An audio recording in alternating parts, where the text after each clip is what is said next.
नमस्कार, मैं अजीत कुमार। 77वें निरंकारी संत समागम के अंदर जब हम आ रहे थे तो एक ऐसे व्यक्तित्व हमें मिले जो 1971 की जंग के जाबाज सिपाही रहे हैं और इस निरंकारी मिशन से काफ़ी लंबे समय से जुड़े हुए हैं। आज हम उन्हीं से बातचीत करेंगे और जानेंगे निरंकारी मिशन में जुड़ने के बाद उनका जो जीवन है किस तरीके से परिवर्तित हुआ है और उन्होंने क्या सीखा है, और उनकी बातों से यकीन मानिए आपको भी बहुत कुछ सीखने को मिल सकता है। तो बने रहिएगा मेरे साथ में। मैं अजीत कुमार, ज्ञान ज्योति दर्पण से सीधे हम लेके चलते हैं आपको उस नायाब हीरे से, उस योद्धा से जो 1971 की जंग का एक महान योद्धा रहा है और निरंकारी मिशन को अपनाकर उन्होंने अपने जीवन में क्या परिवर्तन किए हैं वो आपको हम दिखाने वाले हैं। तो देखते रहिए ये खास रिपोर्ट।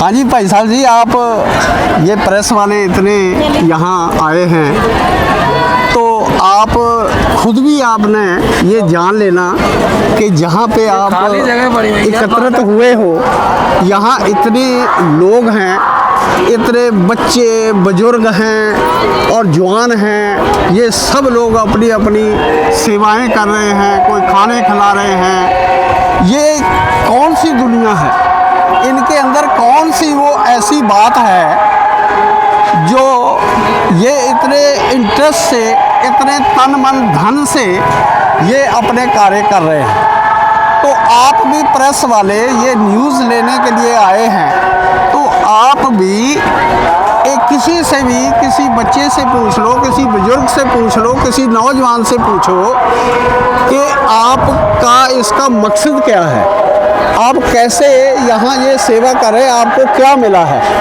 तो आपको ये सिर्फ एक ही बात बताएंगे, चाहे कोई छोटा भी बच्चा है जो ज्ञान समझ चुका है, जेकर उसको पूछो पहले कि बेटा आपने ये ज्ञान लिया है, ये परमात्मा का आपने ज्ञान लिया तो हमें बताओ। तो वो आपको ये सारी गल खोल के बताएगा कि भाई साहब ये जीवन का एक असली मकसद है। 84 लाख भरमते भरमते अब मानस दे पाई, रे मूड़े तू होशे रसल बटाई। हमें इंसान यहाँ दुनिया पे आए हैं, कितनी जोनियाँ घूम के आए हैं, सिर्फ इसी जन्म में ही ये परमात्मा को जान के जब आदमी एक गुजर जाता है तो उसकी आत्मा कहाँ जाती है, उसका घर कौन सा है। तो वो आत्मा जब ये निरंकार प्रभु परमात्मा के अंदर चली जाती है तो हम फिर ये योनियों में कई जन्म कीट पतंगा, कई जन्म गजमीन करंगा, कई जन्म पंखी सर्प होयो, कई जन्म हैवर, कितने जन्म कीड़े मकोड़े पक्षी पेड़ पौधे हाथ ये नहीं बनेंगे। हमारी आत्मा अपने घर चले जाएगी, ये निरंकार प्रभु परमात्मा के चली जाएगी। इसीलिए हमें जन्म मिला। आज जितने भी धर्म हैं, चाहे हिंदू मुस्लिम सिख ईसाई, कितने भी धर्म हैं,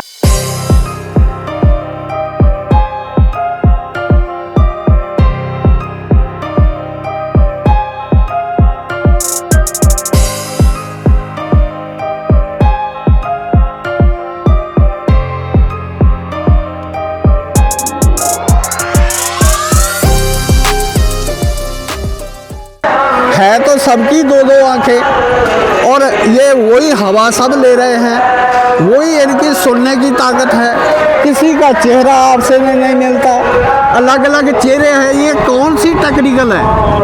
बच्चों को सवाल आते हैं कि लाल किला किसने बनाया, तो जो बच्चों ने इतिहास पढ़ा वो बोलेंगे जी शाहजहां ने बनाया। तो वो शाहजहां की हिस्ट्री, शाहजहां उस समय का जितना भी वो राज दरबार है वो जान के उनको खुशी होती है।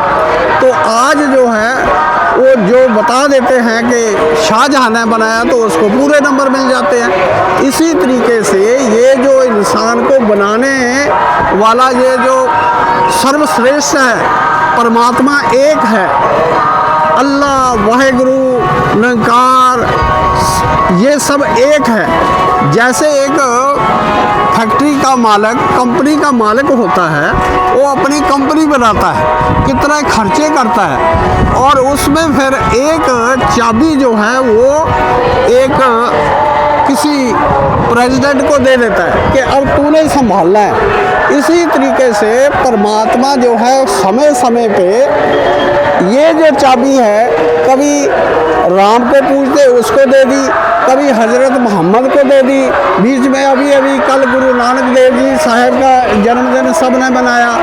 तो इसी तरीके से ये निरंकारी मिशन ये इंसान को पैगाम देता है कि ये जो आत्मा है जब तक ये परमात्मा को समझती नहीं, जानती नहीं, देखती नहीं, जब देखा तब गावा तब कावे का फल पावा। अभी एक भाई साहब कह रहे थे, मैंने पूछा कहाँ के रहने वाले, वो बोलते चंडीगढ़। अब मैंने तो चंडीगढ़ देखा है और मेरे को पता है कि चंडीगढ़ कैसा शहर है, राजधानी है, 2 स्टेटों की राजधानी है, चौड़ी चौड़ी सड़कें हैं, कितना अच्छा देखा है।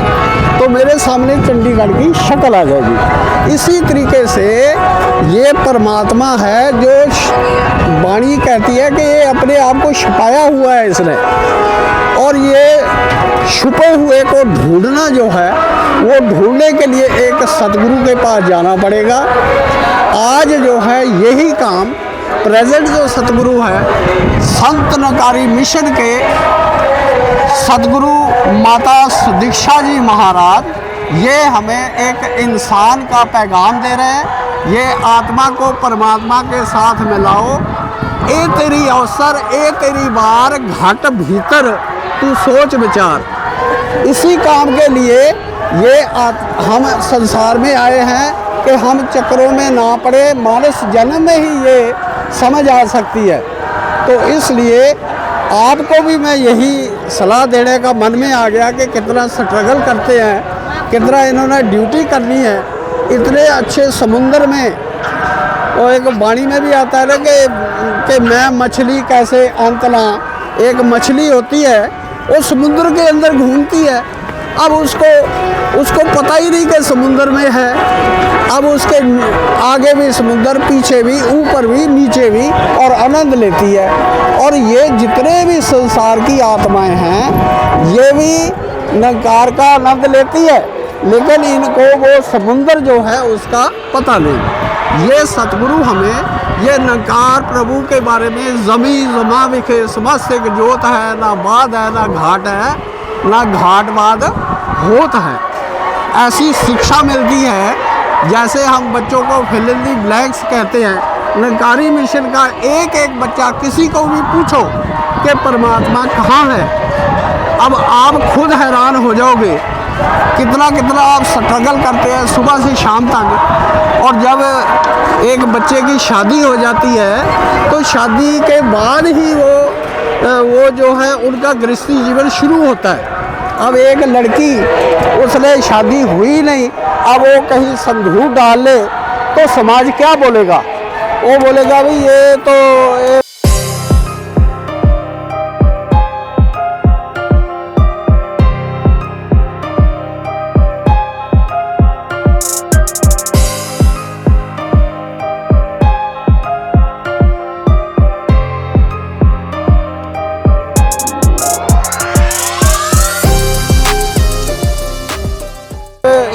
इसका दिमाग खराब हो गया, वो जो है सुहागन नहीं बन सकी।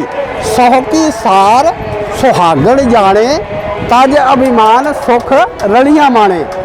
सुहागन की बात सिर्फ वही है जो पतिव्रता बता सकती है, जिसका जो पतिव्रता नहीं है वो इस परमात्मा की अपने पति की बात नहीं कर सकती। इसलिए आज का ये जो आप देख रहे हो, जहाँ की आप खबरें एकत्रित करने आए हो, अपना भी जीवन आपके सुधार के जाना। और ये माता आप लकी आदमी हो, you are too much lucky to जो इस धरती सुहावा वो थान सुहावा पवित्र है जिथे संत सभा, मैं नहीं कह रहा हूँ, वाणी कहती है, ये धरती को सलाम है। अभी एक महात्मा कह रहे थे कि मैं घनौर का रहने वाला हूँ। अब ये घनौर है, घनौर की धरती है और यहाँ का रहने वाला है। कितनी किस्मत वाली बात है कि यहाँ पूरी दुनिया से all over the global peoples are came here. और किसी को, अमेरिका वाले को, फॉरेनर को, किसी को भी पूछो कि ये भाई आप क्या समझे, क्या खुशी मिली, तो वो एक ही कहेगा कि आनंद भया मेरी माए सतगुरु में पाया, मेरे को आनंद आ गया ये जीवन का। इसलिए मेरे को लगा, कहते तरस भया में रहमत हुई, सतगुरु सज्जन मिलिया। ये तरस आता है तो तब कहीं जाके ऐसा काम मिलता है। तो you all are too much lucky persons जो कि ये पूरे इसमें विचर रहे हो। तो जाते जाते मेरे ध्यान में यही आया कि आप इतना स्ट्रगल हो, किसकी खबर देनी है। It is the only true news, ये असली न्यूज़ है। असली न्यूज़ तो यही है कि मानस की जात सब एक एक पहचान वो। एक बात और पूछनी है आपसे जी, आप कैसे जुड़े इस मिशन से? मैं आर्मी में भर्ती हुआ था। मेरी इंगेजमेंट जहाँ हुई थी वो उस समय जानकारी तो पूरी नहीं थी, लेकिन ये कहते थे कि जैसे वो कीर्तन करते, वो वाणी बोलते हैं, ऐसे आप भी बोलते हैं। तो मेरे को लगा जेकर वो वाणी बोलते हैं तो मैं भी वाणी बोलता हूँ, तो फिर तो ये एक्सेप्टेड है, ये सही है। उसके बाद में जब मैं आर्मी का सूबेदार मेजर रिटायर्ड हूँ, तो जब 71 की लड़ाई लगी तो हम अमृतसर बॉर्डर पे थे, अटारी बॉर्डर में। तो वहाँ अभी इंगेजमेंट हुई थी, तो मेरे ससुराल वाले जो है उन्होंने हालचाल तो पूछते हैं, उसमें इंगेजमेंट का मतलब नहीं है, उसमें तो गोले बरस रहे थे हमारे पंजाब में, तो गोले थे, ये वो लाशें आ रही थी, ये सब हो रहा था, हाहाकार मची हुई थी दुनिया में। तो ससुराल से एक चिट्ठी आई कि भाई तुम भी अपने ज्वाई का पूछ लो क्या हाल चाल है। तो वो जो मेरे को चिट्ठी आई और मेरी जो मंगेतर थी उसकी चिट्ठी थी, और उसने नीचे लिखा हुआ था कमलजीत कौर निरंकारी। तो जब मैंने वो निरंकारी शब्द पढ़ा तो मैं उनको दोबारा चिट्ठी लिखी कि आइंदा के लिए निरंकारी मत लिखना, हम बागा हैं, आगे के लिए आपने लिखना है कमलजीत कौर बागा। तो जब मैं उनको इतना लिख के कहा कि भेजो, तो उन्होंने बदले में कितनी गुरबाणी और कितनी ये अवतार बाणी, इसके श्लोक, आम लोग जो है उसको प्रेम पत्र करते हैं, लव लेटर कहते हैं। हर इंसान की ख्वाहिश होती है कि मेरे को कहीं कोई लाइन लव लेटर या प्रेम पत्र की मिले, लेकिन मेरे को बाणी ही बाणी, बाणी ही बाणी, उसमें ये जो आपको एक दो श्लोक जो ध्यान में थे वो बोल के बताए कि ये देखो जिसको आप जान रहे हो, एक ओंकार सतनाम करता पुरख निर्भव निर्वैर अकाल मूर्त अजूनी सैभं गुरु प्रसाद। तो ये जो एक ओंकार है, ये जब तक गुरु से हम शिक्षा नहीं लेंगे, जानेंगे नहीं, तो ये समझ में नहीं आएगा। तो उनकी तब से ये प्रेरणा रही कि मैं जेकर ये ज्ञान ले लूँ तो हमारा जो है मैरिज लाइफ आसान गुजरेगा। लेकिन मैं तो एक सिख रेजिमेंट में था, हमारे जो कायदे कानून है फौज वाले वो मानते थे, लेकिन जब कभी भी ऐसा मौका मिलना तो उनकी प्रेरणा यही होती थी कि ये कहीं ज्ञान ले ले।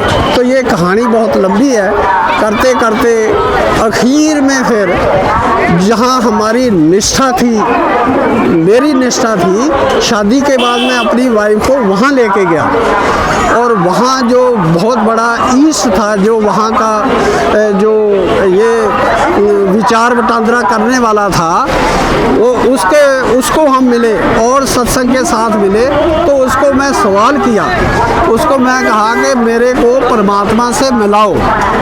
तो वो जो है उसके अंदर पता नहीं कैसे ये बात आई, उन्होंने ये भांप लिया कि इनकी वाइफ जो है वो ज्ञानवान है, तो उन्होंने मेरे को कहा आप अपनी वाइफ की बात मानो।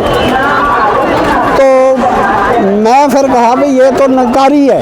अब उसने कहा कि इसी में भला है, तो वो लफ्ज़ मेरे को ध्यान में रहा और उसके बाद में मैं ये जाना शुरू कर दिया, जैसे आज आप आए हैं ऐसे ही ये आना शुरू कर दिया, संगतों में जाना शुरू कर दिया, खोज करनी शुरू कर दी।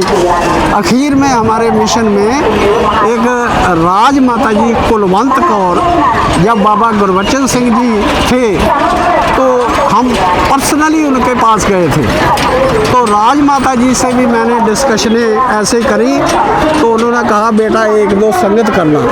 वाणी में लिखा है साधु बोले सहस भा, साधु का बोलिया व्यर्था ना जाए। और वो एक ऐसी लगन थी, और उन्होंने मेरी वाइफ की तरफ देखा कि वो नर्व्स है, भाई ये लाइफ जो है इसके नर्व्स हो रही है कि आज जेकर आज भी इसका भला ना हुआ तो हमारी ज़िंदगी अच्छी नहीं गुजरेगी।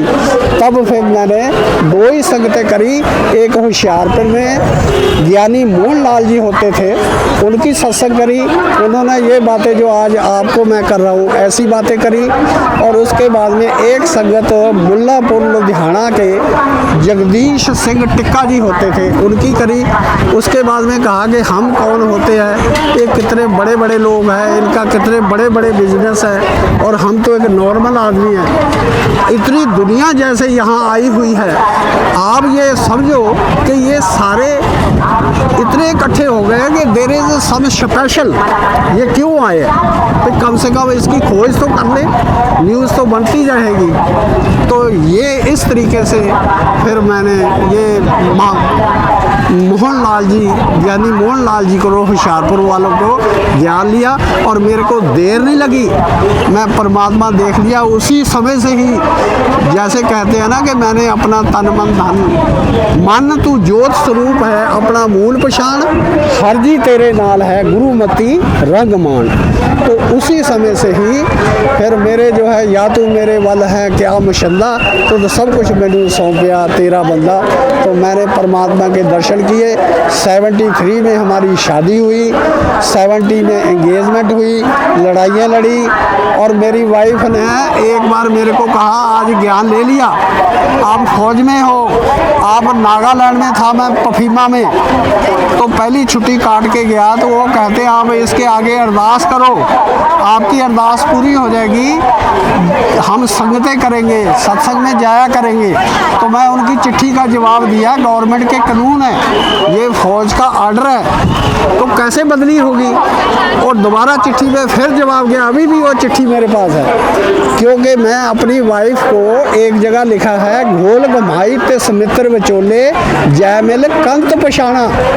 जिसने मेरे ऊपर कृपा करी है परमात्मा की, वो गुरु से और निरंकार से भी बड़ा होता है, जो प्रेरणा देता है आ तेरी ज़िंदगी सुधारूं।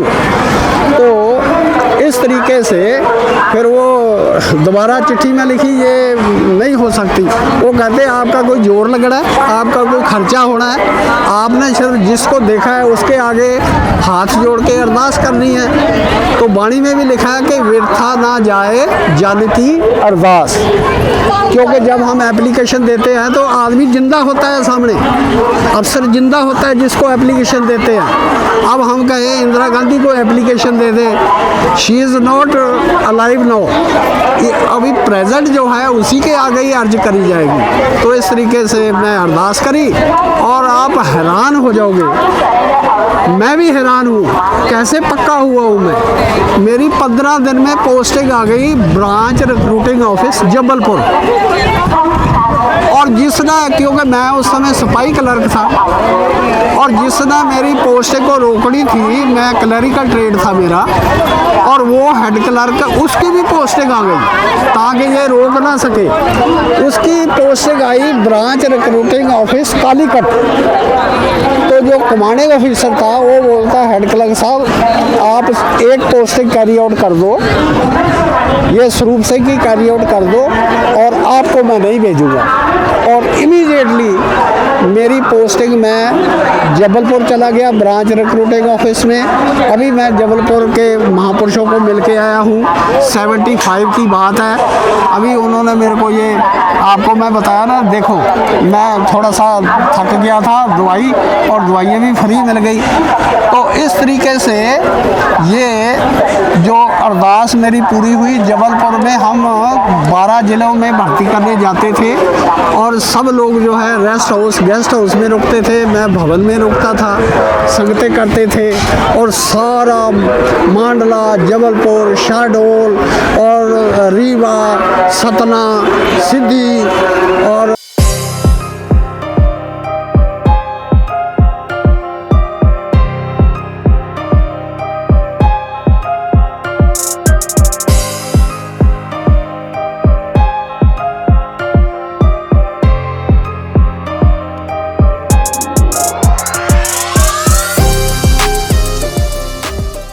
कटनी, कितने ये सारे आज भी जो है सतगुरु होला दुनिया उत्ते पूरे ही संसार ले। हम ये नहीं कि we are congested in Punjab only या Haryana only, we all are इंसान। आज ये पैगाम आपको कहीं से मिलेगा नहीं, क्योंकि ये परमात्मा अल्लाह गॉड खाने को तो सबको देता है, सबका जरिया है। लेकिन ये जो सोच है कि आत्मा को परमात्मा के साथ मिलाना, ये सबसे बड़ा काम है। तो मेरे ध्यान में चलते चलते यही आ गया कि आप सारे प्रेस वाले हो कि जो असली न्यूज़ है आप भी उसको ग्रहण करो। कि ये कौन सी न्यूज़ के ऊपर बात करनी, पब्लिक के ऊपर करोगे। ये यहाँ क्वांटिटी नहीं चाहिए, क्वालिटी चाहिए। यहाँ ये नहीं है कि इतनी तादाद है, आप ये देखो कि इतनी तादाद में कितनी क्वालिटी है। क्वालिटी चाहिए ना कि क्वांटिटी चाहिए। तो इसलिए यही है कि वो थान सुहावा पवित्र है जहाँ संत सभा, ये धरती खुश नसीब है। यहाँ हमारे आज सतगुरु, इससे पहले भी कितने सतगुरु आए और शुरू से ही आते रहे। ये कोई शरीर नहीं होता सतगुरु, आप नारायण कलाधार जग में परवरे हो, परमात्मा खुद ये किसी भी शक्ल में आता है। कभी हजरत की, कभी राम की, कभी नानक की, 10 पातशाहियाँ हुई, उनकी कहानी पढ़ लो। और इस तरीके से ये है। तो मैं आज खुश हूँ। और जो उसके बाद में मैं अपनी वाइफ को, देखो रिश्ता तो अपना अपना है, लेकिन उसको मैं नमस्कार करता हूँ कि जिसकी प्रेरणा से कितने हम लड़ते थे, झगड़ते थे, वो हमारी धार्मिक किताबें फाड़ देती थी। फिर मैं इतना खुश हुआ कि मैं फिर ये अपने ऑल ओवर वर्ल्ड में जो लेख जाते उसमें 1-2 लेख भी लिखे। बहुत सारी कहानियाँ, बहुत सारी जो जीवन में साकार होती है।